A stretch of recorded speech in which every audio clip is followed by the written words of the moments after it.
Hello engineers, welcome to Concretech QC. यस video में म प्री-स्ट्रेस ब्रिज साइट में हाई स्ट्रेंथ कॉन्क्रीट पोर गर्दाखेरि के कुराहरू ध्यान राख्नुपर्छ भन्ने विषयमा कुरा गर्नेछु। यो भिडियो विशेष गरी कुनै रेडीमिक्स उद्योगमा काम गरिरहनु भएका क्वालिटी इन्जिनियर साथीहरूका लागि आवश्यक क्वालिटी टिप्स र good and bad on site प्र्याक्टिसेसको विषयमा कुरा गर्नेछु।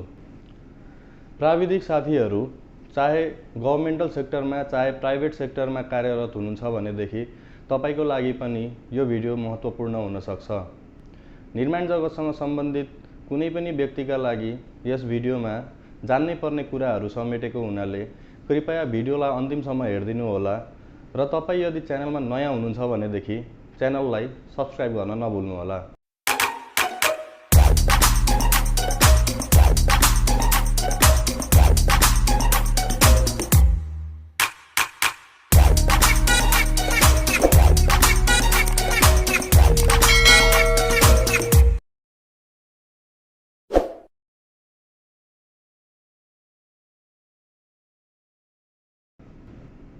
साथीहरू, प्री-स्ट्रेस कङ्क्रिटको विषयमा र प्री-स्ट्रेसिङको मुख्य उद्देश्यका विषयमा मैले अगाडि नै एउटा भिडियो बनाइसकेको छु। त्यो भिडियो हेर्नु भएको छैन भने यहाँ माथि आई बटनमा क्लिक गरेर तपाईले सो भिडियो हेर्न सक्नुहुनेछ। साथीहरू, यस भिडियोमा तपाईले हेर्न सक्नुहुन्छ यो एउटा प्री-स्ट्रेस ब्रिजको साइट चलिरहेको छ र यस ब्रिजमा हामीले M50 कङ्क्रिट पोर गरिरहेका छौं। हामीले दुईवटा स्प्यान कङ्क्रिट गरिसकेका छौं, जसमध्ये पहिलो स्प्यानको स्ल्याब समेत कङ्क्रिटिङ गरेर स्ट्रेसिङ भइसकेको छ भनेदेखि दोस्रो स्प्यानमा स्ल्याब तयार हुन बाँकी छ र केही टेन्डनहरू गर्डरमा स्ट्रेसिङ गरिसकेका छन्। तेस्रो स्प्यानमा M50 ग्रेडको कङ्क्रिट पोर हुँदै गरिरहेको छ र तपाईले हेर्न सक्नुहुन्छ कङ्क्रिट हाइली वर्केबल अथवा गिलो छ। यो कङ्क्रिटको स्लम्प 200 mm प्लस अथवा कोल्याप्स छ। प्री-स्ट्रेस गर्डरमा कङ्क्रिटिङ गर्नुपर्दा कङ्क्रिटको स्लम्प टेस्ट भन्दा फ्लो टेस्ट गर्नु आवश्यक हुन्छ। गर्डरमा प्रयोग गरिएको रिबारले गर्दाखेरि एक प्रकारको केज वा पिञ्जडा जस्तो बनेको हुन्छ र यही केजभित्र डक पाइप्सहरू समावेश गरिएको हुन्छ। कङ्क्रिटिङ गर्नुपर्ने स्पेस एकदमै कन्जस्टेड भएको कारणले गर्दाखेरि कम स्लम्प वा लो वर्केबल कङ्क्रिट पोर गर्दा हनीकम वा भोइड्सहरू उत्पन्न हुने हाई चान्स हुन्छ। पहिलो स्पानमा लो वर्केबल कङ्क्रिट पोर गरेको कारणले गर्दाखेरि गर्डरको कस्तो हालत भएको थियो भन्ने विषयको भिडियो मैले धेरै अगाडि फेसबुक पेजमा हालेको छु। त्यो भिडियोको लिङ्क म डिस्क्रिप्सनमा राखिदिनेछु। तपाईहरूले त्यो लिङ्क क्लिक गरेर सो भिडियो हेर्न सक्नुहुन्छ। सो गर्डरलाई पछि ग्राउटिङ गरेर स्ट्रेसिङ गरिएको हो। साथीहरू, गर्डरको बटम फ्लान्जमा कङ्क्रिट नपुग्न सक्छ, जस कारणले गर्दाखेरि हामीले हाई वर्केबल कङ्क्रिट अथवा फ्लोएबल कङ्क्रिट पोर गर्नुपर्ने हुन्छ।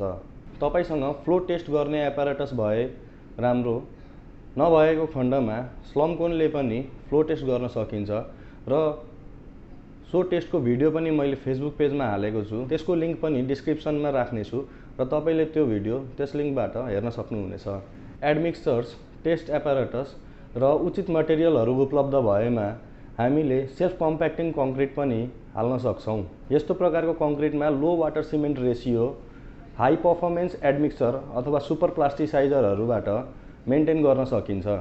कङ्क्रिटको प्रपर्टिजलाई मोडिफाई गर्ने अनेकौं केमिकल एडमिक्सर्सहरू बजारमा सजिलै उपलब्ध छन्, जसमध्ये सुपर प्लास्टिसाइजर एक केमिकल एडमिक्सर हो। वर्तमानमा उपलब्ध सुपर प्लास्टिसाइजरहरूले कङ्क्रिटको इनिसियल सेटिङ टाइमलाई 2 घण्टादेखि 3.5 घण्टासम्म बढाएर राख्न सक्छ। यसले कङ्क्रिटको वाटर सिमेन्ट रेसियोलाई घटाउनुका साथै कङ्क्रिटलाई वर्केबल राख्न पनि सहयोग गर्छ। म एडमिक्सर्सहरूको विषयमा पनि एउटा छुट्टै भिडियो लिएर आउनेछु। कुनै कारणवश फ्लोएबल कङ्क्रिट वा SCC गर्न नसकेमा कङ्क्रिटको स्लम्प 160 देखि 180 mm बीचमा राख्नुहोस्। यस्तो कङ्क्रिट पोर गर्दा निडल भाइब्रेटरका साथसाथै एक्सटर्नल भाइब्रेटर वा सटर भाइब्रेटरको पनि प्रयोग गर्नुहोस्। सकेसम्म कङ्क्रिटको वाटर सिमेन्ट रेसियोलाई 0.3 सम्म वा 0.3 भन्दा मुनि नै राख्ने प्रयास गर्नुहोस्। यस अवस्थामा तपाईले उत्पादन गर्नुभएको कङ्क्रिट छिटै स्टिफ हुन गएमा वा वर्केबिलिटी छिटै कम हुन गएमा तपाईले चलाइरहनु भएको कोर्स एग्रिगेट र फाइन एग्रिगेटको वाटर एब्जर्प्सन टेस्ट गर्ने गर्नुहोस्। वाटर एब्जर्प्सन टेस्ट गरिसके पश्चात कङ्क्रिटमा लाग्नुपर्ने पानी बढ्ने हुन्छ र कहिलेकाहीँ कङ्क्रिटमा प्रयोग गर्नुपर्ने गिट्टी र बालुवा फ्रेस हुन सक्छ, जस कारणले त्यसमा मोइस्चरको मात्रा धेरै हाई हुन्छ। गिट्टी बालुवाको मोइस्चर टेस्ट गर्ने गर्नुहोस् र मोइस्चर टेस्ट गरिसके बापतमा कङ्क्रिटमा लाग्नुपर्ने पानी घटाउनु पर्ने हुन्छ। एग्रिगेटको वाटर एब्जर्प्सन टेस्ट र मोइस्चर टेस्टको म एउटा छुट्टै प्र्याक्टिकल भिडियो लिएर पनि आउनेछु। सिमेन्ट कम्तीमा 7 देखि 10 दिन पुरानो प्रयोग गर्नुहोस्। ताजा आएको सिमेन्टको टेम्परेचर धेरै हाई हुन सक्छ र कङ्क्रिटको टेम्परेचर पनि अत्यधिक बढ्न सक्छ, जस कारणले कङ्क्रिट छिट्टै स्टिफ हुन सक्छ। कङ्क्रिटको उत्पादनमा प्रयोग हुने बालुवाको सिल्ट पर्सेन्टेज पनि चेक गर्ने गर्नुहोस्। सकेसम्म बालुवामा सिल्ट कन्टेन्ट 5% भन्दा मुनि भएमा धेरै राम्रो हुनेछ। बालुवामा भएको सिल्ट कन्टेन्ट वा माटोले गर्दाखेरि पनि कङ्क्रिट छिट्टै स्टिफ हुन्छ, कङ्क्रिट मिक्स कोहेसिभ हुन दिँदैन र क्र्याकहरू पनि उत्पन्न हुने हुन्छ। कङ्क्रिट उत्पादनमा उपयोग हुने गिट्टी पनि माटो रहित हुनुपर्छ। सकेसम्म क्रसरलाई गिट्टी पखालेर माग्नुहोस्। त्यस्तो नहुँदा आफैले पखालेर स्टोर गर्ने गर्नुपर्छ। रेडिमिक्स कङ्क्रिट उद्योगमा स्टोन डस्टको प्रयोग गर्नु कुनै अर्थ हुँदैन, किनभने हाई स्ट्रेन्थ कङ्क्रिट उत्पादन गर्दाखेरि हामी माइक्रोसिलिका जस्तो मिनरल एडमिक्सर्सहरूको प्रयोग गर्छौँ, जस कारणले गर्दाखेरि स्टोन डस्टको केही अर्थ हुँदैन र स्टोन डस्टले गर्दाखेरि कङ्क्रिट एकदमै छिटो स्टिफ हुने हुन्छ, एकदमै छिटो कङ्क्रिटको वर्केबिलिटी घट्ने हुन्छ। तपाईले यस भिडियोमा बताएको पोइन्ट्सहरू फलो गर्नुभयो भने साइटमा कङ्क्रिट पुगिसकेपछि तपाईले साइटमा न एडमिक्सर थप्नुपर्ने हुन्छ न पानी थप्नुपर्ने हुन्छ र साइटमा पुगिसके पश्चात कङ्क्रिटमा एडमिक्सर र पानीको प्रयोग गर्नुभयो भनेदेखि मिक्स डिजाइन गर्नुको कुनै अर्थ नै रहँदैन। समय समयमा कोर्स र फाइन एग्रिगेटको ग्रेडेसन वा सिभ एनालाइसिस गर्ने गर्नुहोस्। सिंगल साइज एग्रिगेट भएमा कङ्क्रिटमा धेरै समस्याहरू कम हुनेछ।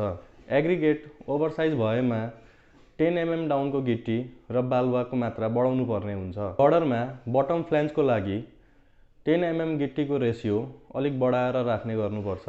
10 mm डाउन साइजको गिट्टीको प्रयोग नगर्दाखेरि बटम फ्ल्यान्जमा भोइड्सहरू बस्ने चान्स हाई हुन्छ। गर्डरमा कङ्क्रिट लेयर वाइज पोर गर्ने गर्नुहोस्। सकेसम्म फर्मवर्कमा युनिफर्म लोड एप्लाई हुने गरी कङ्क्रिट पोर गर्ने गर्नुहोस्। गर्डरको दुवै एन्डमा भएको एङ्करेज सेक्सनमा पहिले कङ्क्रिट गर्ने गर्नुहोस्। गर्डरको बिच्चा भागबाट कङ्क्रिट पोर गर्दै आउँदाखेरि त्यस कङ्क्रिटको सिमेन्ट स्लरी बगेर एङ्करेज सेक्सनमा जम्मा हुने हुन्छ र पछि स्ट्रेसिङ गर्दाखेरि यही भाग पन्चिङ अथवा ब्लास्टिङ हुन सक्छ। एङ्करेज पन्चिङ हुने अन्य कारणहरू पनि छन्, कङ्क्रिटको मात्रै दोष नहेर्नुहोला। कुनै कारणवश कङ्क्रिटिङ गर्दा गर्दै साइट रोक्नु परेमा वा कङ्क्रिटिङ केही समयका लागि होल्ड गर्नुपर्दा फेरि रिज्युम गर्नु परेमा पोलिमर सिमेन्ट स्लरीको प्रयोग गर्ने गर्नुहोस्। बजारमा विभिन्न ब्रान्डका लेटेक्सहरू उपलब्ध छन् र यसैलाई पोलिमर भनिन्छ। यो एउटा बोन्डिङ एजेन्ट हो जसले हार्ड एन्ड कङ्क्रिट र फ्रेस कङ्क्रिटको बिचको कोड जोइन्टलाई बाइन्ड गरेर राख्ने काम गर्छ।